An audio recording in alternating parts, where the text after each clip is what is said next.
Yumyan owns you all!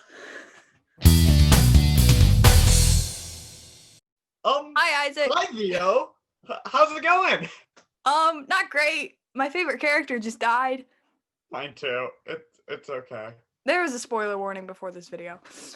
I was gonna say, I hope you already put that up because Yeah. we've already announced the death of a character. And just for the record, I did plan this outfit before Yumyan was brutally murdered. So I don't think I'd describe his murder as brutal. and he wasn't even technically murdered, but it was sad. As I say, he's not dead. Anyway, but let's start from the beginning, shall we? We'll get back to our boy Yumyan. Before we get into it, I'd like to say this was the best season of Kipo and my favorite ending to a show ever. Oh wow, really? I mean, I agree that this was the best season of Kipo. This is your favorite ending to a show, literally ever. I think so.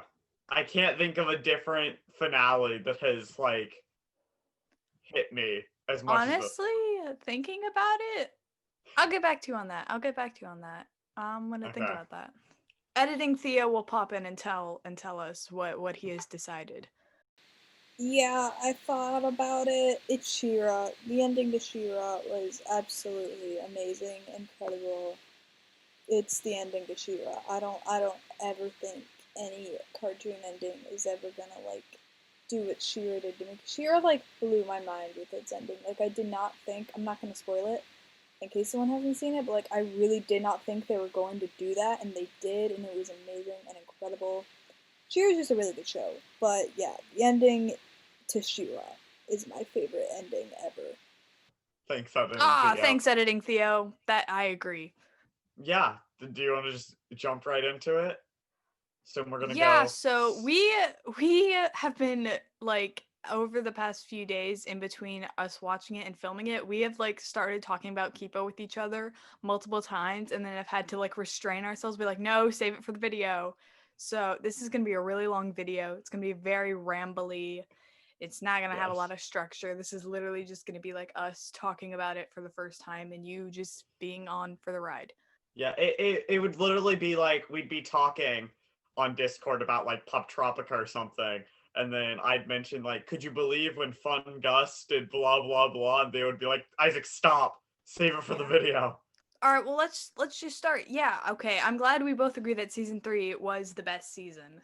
I'm on it. When I first watched it, I was still thinking that season 2 is my favorite, but upon reflection, I really do think season 3 was the best. So good, yes. Yeah. I was beyond excited when I saw that we have finally gotten a time skip, because seasons 1 and 2 literally happened over the course of 2 weeks. So I was like, thank God there's a time skip. Something that I want to bring up at the start of the video, is that, okay, so the title cards, this is gonna sound dumb, but I really enjoy whenever the title card happens because they're all really creative. Every time it's oh, there it is. Kipo, and it's just, yeah, I really like how they do the title cards with it being something in the world. I mean, let's just go through the season. It started off with a time skip, and then B, a musical number. Started off with a musical number. Woo! Which, by the way, a lot of people, us included, are concerned that the soundtrack isn't on Spotify yet. It will be up tomorrow on Friday. Oh. Be up tomorrow on Friday. Because this is going up on Thursday. We're filming this on Wednesday, but they are not watching it until Thursday. Yeah, I mentally tomorrow on what day is it? It's Friday. The soundtrack will be up on Friday. Yes. Okay. So yeah. The Otters opened the. With Jamak. It was amazing. I was glad we got to see some nice Jamak moments this season. Yes, Jamak is always a win in our book. Yeah, so so the whole season started off really strong. I love the way that they set everything up. However, in episode 2, I became a broken man, and my entire concept of everything that ever existed was shattered when K-pop narwhals appeared on my screen. I thought it was funny. I thought it was funny. You thought it was funny. I cannot, I wish I had like filmed my reaction, but like when they popped up and I was like, ooh, boy band narwhals, and then they started singing Korean, I just went, no, no, no. Like I started like screaming no at the computer when I saw that they were singing in Korean. I was like, no, It's no. topical. It's topical, Leo. I can't. Oh, this is the thing that's gonna get me canceled, but I don't like K-pop. I said it. I said I it. have no preference Attack whether me or on not. Twitter, K-pop stands. I don't Did you just, like it. did you just plug your Twitter by hating on I K-pop? did. I did. I really did. Yeah, the I K-pop narwhals not okay with me by any sort. It was funny. It was funny. Sure. Dave was not painful in this season. I know. We originally, like a few weeks ago, were gonna make a video of us just complaining about Dave and how he's like the weakest link of Kipo, but like now I feel differently about that. Yeah, he was entertaining. And like, Um, well, let's talk about our wishes, because about a little over a week ago, we made a video saying 3 of our wishes. Isaac got all 3 of his. ha! The creators saw Theo, you don't have to die. You don't have to die. Yeah. So in the in the video, I threatened to kill Theo if if he didn't my get wishes. his wishes, so Isaac got all 3 of his. Which go through your wishes and like. A Benson backstory, which we got via Dave, which was an interesting way for the backstory to be received. A new mute group, which K-pop narwhals. Do they have a name? What are they actually called? The K-pop narwhals. I don't know. I They think might have they. an actual name. And then what was my third one? Oh Dr. yeah, Amelia. Doctor not getting a um Redemption arc. redemption arc, which we will get to later in the video. But Yes. And then my you 3 wishes was that Benson would get to sing a song, which they did use. The voice actor for Benson does make music, and they use some of his music as background music in the background. So we did hear the voice of Benson, like, singing, rapping, eh, but, like, it I wasn't the mean, character. It wasn't the I mean, character Benson. It was his I mean, voice, but it he wasn't him. he sings during the song where like all the humans are going around inviting the during the promposal song. Yeah, that doesn't count. That doesn't count. You know Okay. what I wanted. So I didn't get that. My other wish was that we would get some Asher screen time. And even though Asher lives in Timbercat Village, and about, I would say 50% of the whole season takes place in Timbercat Village, we got like about 2 full sentences from Asher. Which this is one Yeah, of my they nitpicky things about the season is when Kipo has the megaphone and is calling out to Asher and Dahlia's parents. Why didn't she literally just hand the megaphone over to one right, of them to have them be like, "Hey, we're okay"? Instead, right. she's just like calling out to their parents, and Asher and Dahlia are like, "We don't want to say anything to them. We're just gonna stand here idly." Yeah, I did notice that. Yeah, so I didn't get some like Asher things. And apparently a lot of people ship Kipo and Asher. I'm kind of on that boat now. I just consider me a Kip Asher stan. Kabasher. That's what it's called. And then my third Interesting. wish was that I was going to be genuinely surprised by something that happened. And I was! I was genuinely surprised by the amount of murder. by just the amount of Because, doc okay, let me walk you through my emotional process with Yum Yum. Yum Yum is like literally one of my favorite characters he's of the the whole best show. one. He is Other amazing. than Fun Gus. Shut up.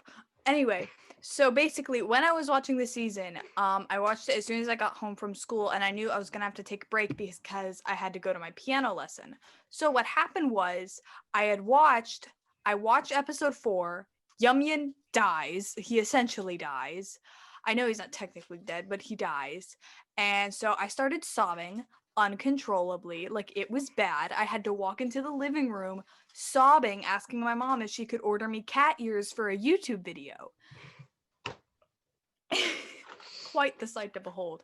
But then, like, during, like, on the car ride to piano and, like, waiting in the waiting room, I was like, right, let me think about this. This is a kid's show. They did hint at a vaccine being possible. Like, that's literally why they're bringing Song back.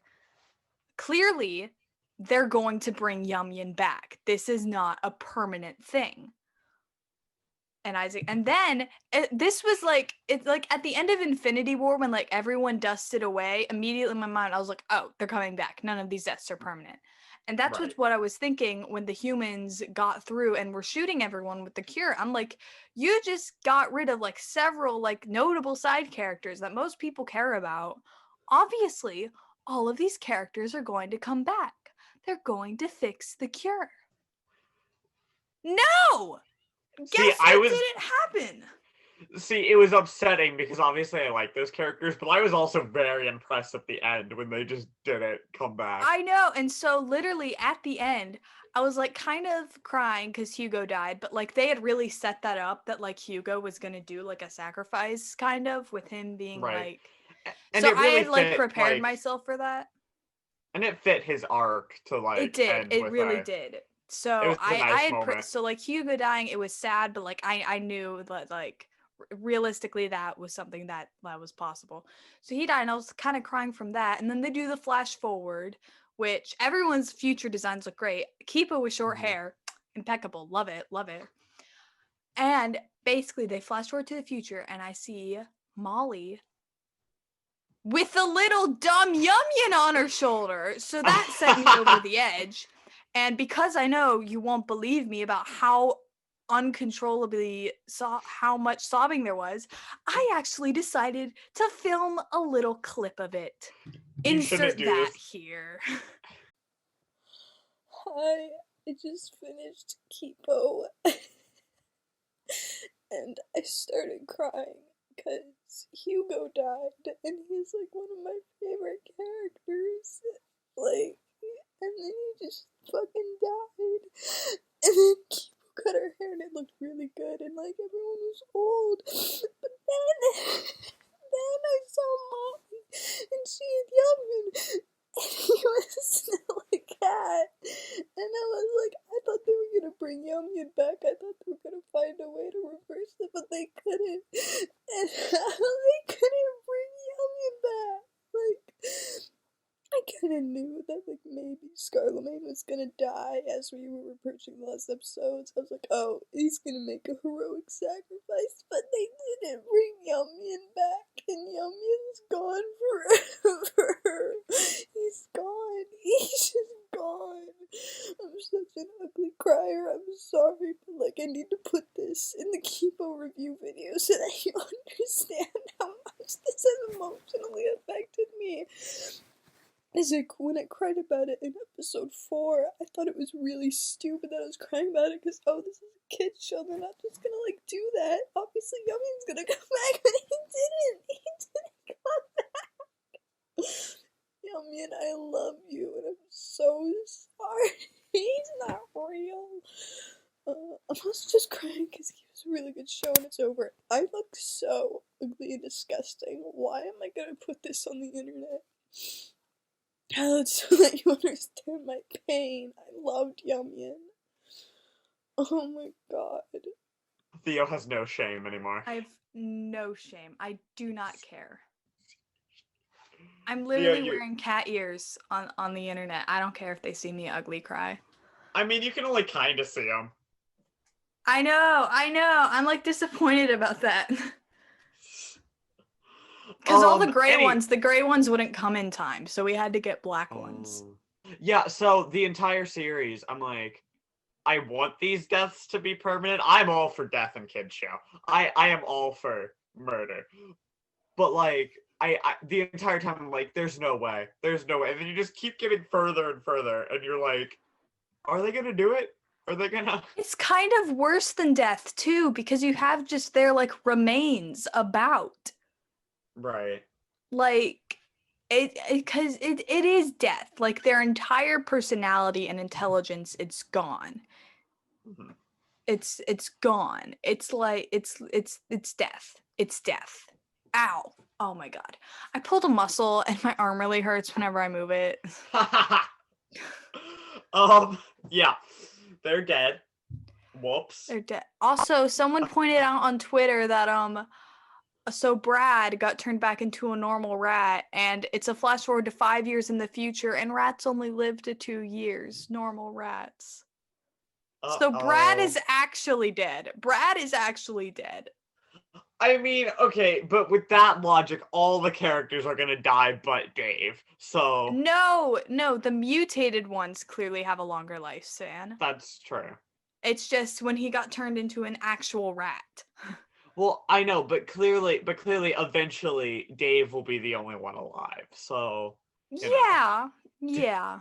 Dave's flipping immortal. I mean, Dave could kill himself, There is a way to kill a Dave.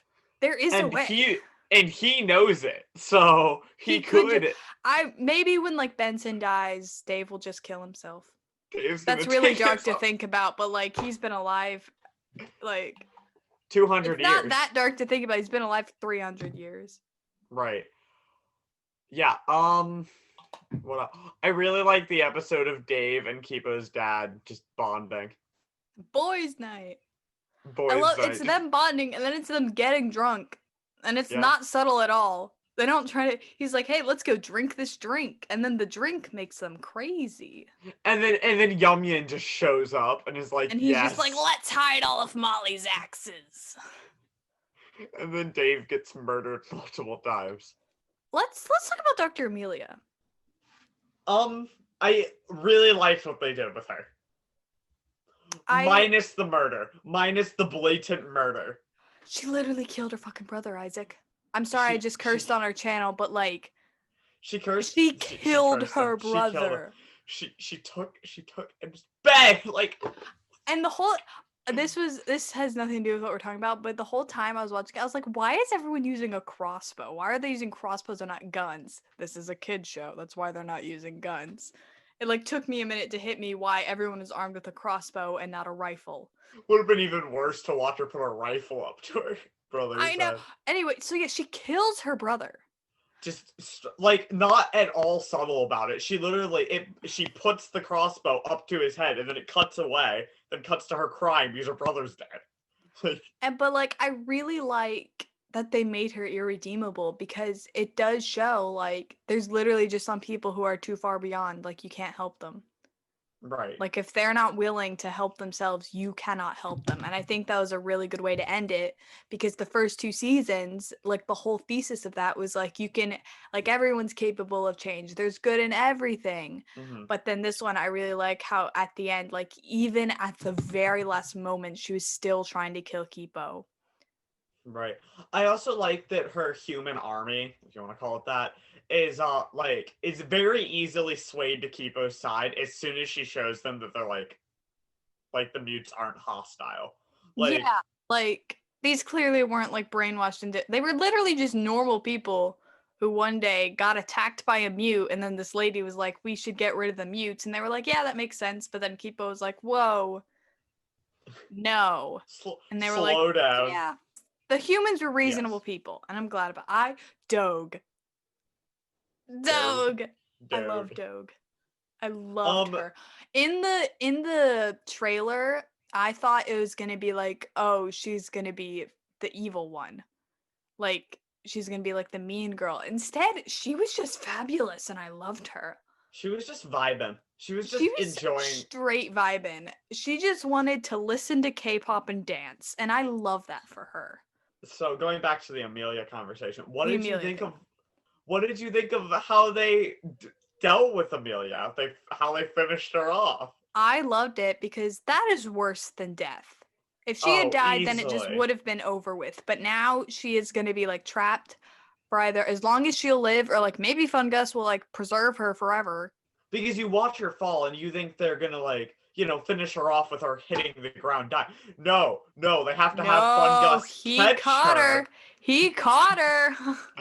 And drag her into the Okay, I was gonna say I liked what they did with Tad Mulholland, but then that reminded me of another thing. Yum Yin died in vain. Because the whole point of episode 4 was Tad Mulholland running them through the simulation so that Kipo wouldn't get hit with the cure. but she was immune to the cure. So she literally Yeah. just could have gone in there by herself, gotten shot twice, and saved her friends, and didn't need to And risk Leo and the or reason Yumyin. I don't remember exactly what happens, but the reason Yumyin gets hit is because someone knocks it out of the way before it hits Kipo, right? I think Yeah. Wolf does. I think it's about to hit Kipo. Wolf knocks it out And of the like way and it Wolf, hits so Yumyin. literally Yumyin died for nothing because Kipo could have gotten hit by that dart and she would have been fine. So That that was makes me another. even more sad. That makes me even Wait, more sad that Yumyin literally died for nothing because Kipo could have just gone in there alone. that was another thing. When the humans were invading, what's it called? The Timbercat village. When Kipo like went full Jaguar, I'm like, are they really gonna have like them miss every hit? She's giant. How are they gonna get away with this? I was like, And what then, kind of you know. clone trooper is this? Right, because I thought they were just gonna have him miss every shot. And I'm like, I could probably hit a giant It's Jaguar 2 feet giant. in front She's of me. giant. Right, she's right. And they're like trained with the crossbows. Yeah, So so that was really annoying to have Yumyin die and then to learn that Kipo could have been shot instead and she would have been fine. Tad Mulholland was interesting. He was nice. I liked their use of him and how they didn't overuse him, but they gave them a reason to like get rid They of him. I say they gave a reason to leave, which made sense, but It made if sense, but I was thinking, how is he gonna get shot by a dart? that, but also if the cure, if it got in him and then he evaporated and rained down, why doesn't Amelia, like Dr. Amelia, just put the cure in water? Like she's next to a giant ocean, just like put it in so it evaporates and then it rains Oh. down upon them. Well, because Tad Mulholland isn't water, he's water bears. True. So he's actual organisms, and then if he got cured, billions of those organisms are now Just holding the normal cure. just normal water bears minus the Because, like, fact I'm that they pretty are sure not. it's implied that he's literally the entire Earth's population of water bears. Is he? I mean, I would assume so. We haven't seen another one, have we? Maybe he's just Las That Vistas. that's true. That was another thing I found really weird. Like the show kind of implies that La Vista is the only place with mutes on the Earth, which we know is Las not true. Vistas, not La Las Vista. Las Vista, whatever. The city, like it kind of implies that by the fact she's like, once we get rid of them, we win. We take back the Earth. But like, I'd assume we I don't know, actually you would know. assume it's like they do make it out like Las Vistas is like the only. But in my mind, I'm thinking, well, either A, Las Vistas is a real place and just neither one of us are familiar with geography, or B, this is a Las Vegas type situation where there's literally nothing around the city for like miles. What was I gonna But say? like they kind of do that in like all apocalypse things. Like I haven't watched the actual Walking Dead show, but I've played the Walking Dead games. And in the Walking Dead games, they really only like spend time like they travel across pretty much the whole country, but like they never talk about any other countries with the outbreak or like even when they're in one specific area, they only talk about that one area. So I think that's just kind of like I don't know, I guess a trope of like apocalypse, post-apocalypse shows is Right, that because like they don't have an easy way to travel to other sides of the exactly. Earth. So like pretty So much everyone is stuck wherever they are. but that implies that like while this one city the mutes and humans are living peacefully, there could be another city over that they're still like at war with each other. Um I would assume in some places humans actually did just like conquer and destroy. right. And then there's And some I'd assume cities where like maybe humans were completely eradicated by mutes. right by the Daves. The The fact that there Daves. were hundreds of Daves I was thought they showed that in the trailer, like the horde of Daves. I thought that was gonna be like a hallucination or dream or something. I didn't know no, that that was gonna be there's canon. canon, just hundreds Hundreds of of Daves. Daves.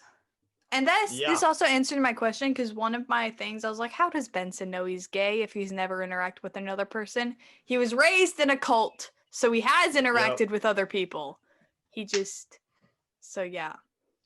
The scene where Dave is like, here, taste this, and crumbles up his skin was really funny. I And then Benson just eats it, and he was like, "Why did I even expect that to taste good?" She's like, I don't understand cooking. That Can we was talk really about Benson funny. and Troy? Uh-oh. Here we go. I Here we go. went absolutely feral every time Benson and Troy were even on screen together, and they were touching, they were holding hands, they Theo? kissed on the mouth. So Theo is like a terrible person to watch the same show as at the general same time. Because Theo's like, oh, I know you're behind me. I'm not going to spoil anything. But then he'd message me in all caps being like, they kissed on the lips, Isaac. Like, minor things, but still. It was a big There was moment. a point, because I had Discord open on my browser. I use browser Discord. Where I just closed Discord and refused to open it for the rest of the show, knowing that if anything exciting happens, Theo is like, So Song. we made a whole video of us debating whether or not Song Uh-oh. was going to return from her mega monkey form, and Isaac said there was no way that she would. But I guess did not who say was that. wrong, Isaac? Guess who was That's- correct? It was me. Your thing is angled so low now. You need to like prop it up a bit. I can only see your torso. What I is can't happening? reach it. There we go. Using your music stand. I Okay. can't reach it. So Song came back. She was incredibly chaotic, by the way. Not expecting that. Oh? Like, she literally comes back and she was just like, I'm gonna ride a motorcycle. I can talk to bees. What of it? The bees. It was great. I loved I her. I do like that the dubstep bees finally had Womp, reason womp, for- do-do-do-do-do-do. a reason for existing. Okay, the fact that they're immune to Death Ivy did feel a little forced. I mean, but they needed someone to be. I know, but that just felt like they're like, yeah, they're immune to Death Ivy. We don't know why either. And Yeah. it's like, and I'm like, I would have liked a little more setup than just that. Yeah. Something I did find interesting is I assumed that we were gonna find out what caused the outbreak. And at we never some did. point. And we never We did. never did. We just get from Which- Dave that the outbreak happened, chaos ensued. Yeah, and immediately the fan. Well, because, like, the humans don't know. Like, we know from season 2, the humans have no clue what caused it. The mutes, they clearly don't know what caused it. So, like, and the show doesn't really do, like, much third-person perspective. Like, it pretty much only shows things from the perspective of, like, a certain character. It, like, rarely will ever pan out to see something for just us, the audience. So, Mhm. like, it does make sense that they would never show us what actually happened because none of the characters know. So an issue I have with the whole show is the cheese. The cheese! Because it makes no sense. Why does this cheese have the future telling abilities? I don't know. Maybe there's Like, something magical about goat milk that we just don't know about, and that's how it mutated into Like, future like, cheese. did the mutation like have some sort of magic properties? Because like That is weird because that is literally the only magic thing in the show. Everything else, it's weird, but like it is explained like they're just mutants. They're mutants. the only other thing that I can kind of see like that is Hugo's sweat, but even then it's like But they explain that. They explain how like the monkeys use pheromones, and then this one it's just like hyper that. the scene where they're fighting and Hugo's just in the background doing push-ups was really It was funny, too. amazing. He's like, I can help. Hold on. Hoo, hoo, hoo. And he you're just like, starts what doing little jumping jacks. And it should have been obvious what he was doing, but it did not dawn upon me what he was doing at all. I immediately got what he was doing, and which is why I started laughing. That is immediate go-to for getting to sweat was just doing the most pathetic little jumping jacks I've ever seen in my life. See, yeah, I didn't realize what was happening. He's just going at it. That must be a much funnier experience, not even knowing why he's just doing jumping jacks. I'm like, is he like building muscle before the fight? I feel like it's a little late for that. He's getting his heart rate up. Yeah. It did make a lot Speaking of of sense. Hugo, in episode 3, when he asked Song for a favor, and then you see at the end that favor was just her to like find him a piano, I thought that was really nice. Yeah. I he just really wanted to enjoyed that. He just wanted to vibe. Yeah, and then he died, which was sad. And then he died. Literally my Again. 2 favorite characters are dead. Well, Benson's still alive, so. Fun Gus is still alive. Oh my god, shut up about Fun Gus. Fun Gus, like, I think legitimately scares Theo. Like, the implications. He really does. I am so glad Dr. Amelia met that fate. Like, literally, just trapping her in her mute form, that would have been less harmful. Oh. That would have ultimately been better for her. I don't know, because in her mute form, we know that she's, like, stuck in, like, that drowning state. Can't actually drown. Yeah, and then, but, like, now she's stuck with a demon monster child. With a lovely fungus. A lovely fungus. He's lovely. Don't be mean to Fungus. He just wants a friend. Oh my god. I did find it a little weird them proposing to Fungus. I think it would have been more effective if Fungus didn't show up until the very end. I liked prom. Prom was fun. I did like I liked Wolf and Scarlemagne's like Yeah, bonding. they had a nice thing. And then Wolf learning to like take off her skin. By the way, okay, so Wolf's siblings is dead. So no, but yes, that. But when Margot comes back, they're all like super mean to her, which like from their perspective, yes. But like Margot was A, 5, and B, her parents were like super awful and like abusive and horrible to them. Of course, if they're gonna, of course, if you are a child being manipulated by these awful people and they tell you to do something, you're gonna do it no matter what moral implications there are for it, especially if you're 5. And like clearly, like Margot sees Wolf wearing the skin of her dead mother and like doesn't even care. So like clearly, like these are horrible people. I did not like the implication because this implies that I thought Wolf like killed her entire pack, which sounds worse, but this implies that all the children had to watch her kill their mother. Skin their mom, but they didn't like their mom. So yeah, and then the narrative literally just treats Margot like she is in the wrong by having her die ruthlessly and not even get a chance at a redemption arc for her being manipulated by her parents when she was 5. That's another thing that's why she's the bad guy. That's another thing that surprised me. I thought that they were gonna do like a rekin of the friendship. Nope. I know. Margot gets shot and turns into a wolf. Nope, Margot's just dead. Margot is dead. And there's no hope at redemption for her not making the morally just decision at the risk of her own death when she was a baby. The scene where Billions is trying, they're both named Billions, right? They're both called Billions, yes. Billions and Billions. Okay. The scene where Billions is trying to get wolfified Billions to put on his turtleneck was really sad. You'll feel better once you get it on. Okay, we've been talking for almost an hour, Isaac. Good. It's gonna be a long video, and I don't even think we covered everything. No. We liked this season.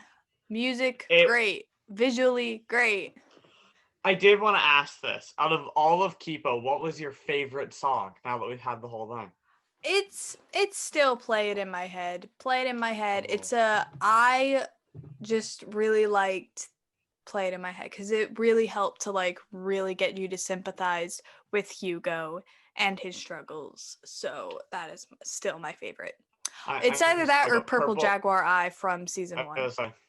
Purple Jaguar Eye is my favorite. Yeah, Purple Jaguar Eye is pretty good. Although Yummy and Hammerpaw, I used to really love listening to because it was so fun. It's very different now. It's too real. And the sad version, in the sad piano version of Yummy and Hammerpaw that was playing in the background, that's gonna be on the soundtrack. It is? It is. It's called like Remember Meow or something. Yeah, like when episode 5 started and like I heard the like sad piano playing Yummy and Hammerpaw, I was like, this is too much. You're just salting the wound, man. And again, the entire series, you just think he's gonna come back, like you're in denial. Yes! Yes! I didn't get to go through the stages of grief until after I finished the season. I was just stuck in Right, because denial. I was saying because you were in denial because you thought he was gonna come back. So You just the really entire do series. believe that they're coming back. Yeah. Really quick before we go, are the humming bombers immune to explosions? I mean, I would assume so. Because the one boom boom or whatever, like as Boom, soon boom. as she's released, takes it and throws it when they're all in the lab together. And boom boom doesn't leave the lab until after the explosion. I think they're immune. If their whole thing is that they like to throw bombs, I would assume they would be immune to bombs. That's fair. It was just surprising. I Yeah. thought it was like a suicide. Like Like I'm like kamikaze. boom boom seen too much. Oh my god. Boom boom's over it. Okay. I Should we yeah. oh I was gonna say should I we think wrap we should up? yeah. We've been going for a Uh, while and I have to edit this all tonight to get it up tomorrow. if you want to talk Kipo with us, come join our Discord. Join the Discord. We have a special Hamufa role for our Kipo friends. Abufa. Yes, link in the description. Come join. It's a great time. Comment below which character death made you the most emotionally wounded. Bye! Bye!